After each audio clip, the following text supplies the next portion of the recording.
madolalote hafe nu caccabsanii lafee.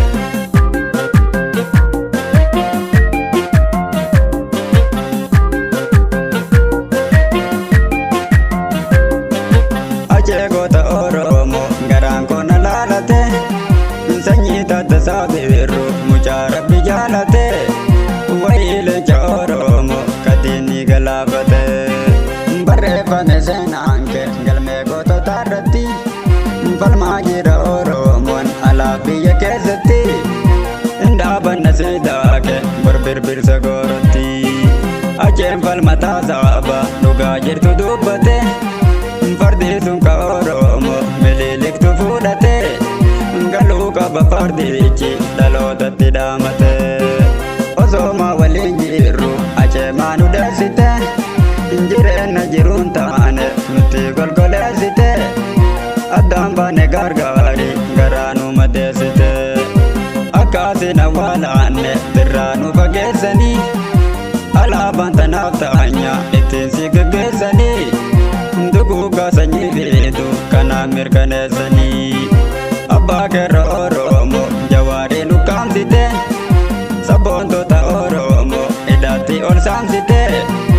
abdii biyya koo geerroo rasaasaan iraarsite injirattu finfinnee naftanyoota faarsite.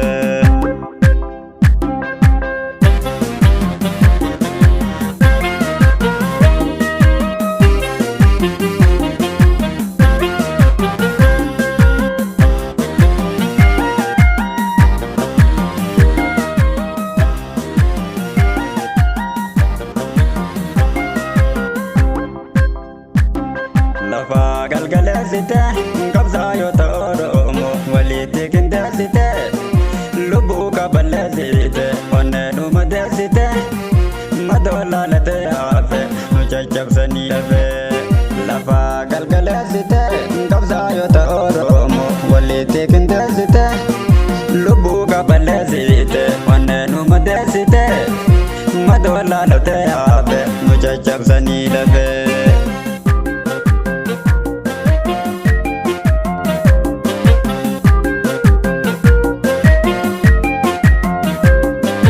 Ajeegota Oromoo garaan koona laalate sanyii tattasaa biirru mucaa rabbi jaalate wayii leenca Oromoo katiinni galaafate barreeffame seenaan kee galmee gootota irratti falmaa jira Oromoon alaa biyya keessatti indhaabanna siidaa kee barbirbirsa goorotti ajeen falmataa saaba dhugaa jirtu dubbate fardi sun ka Oromoo mililiktu fuudhate galuu qaba fardichi dhalootatti dhaamate osooma waliin jirru aceemaa nu deessite jireenya jiruun taane nutti golgoleessite addaan baane gargaari garaa nu madeessite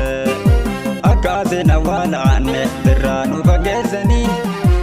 alaabaan tanaaf taanya ittiin si gaggeessanii duguugaa sanyii fiitu kanaan mirkaneessanii abbaa keerra Oromoo Jawaarii lukkaamsite sabboontota Oromoo hidhaatti ol saamsite abdii biyya koo geerroo rasaasaan iraarsite injirattu finfinnee naftanyoota faarsite.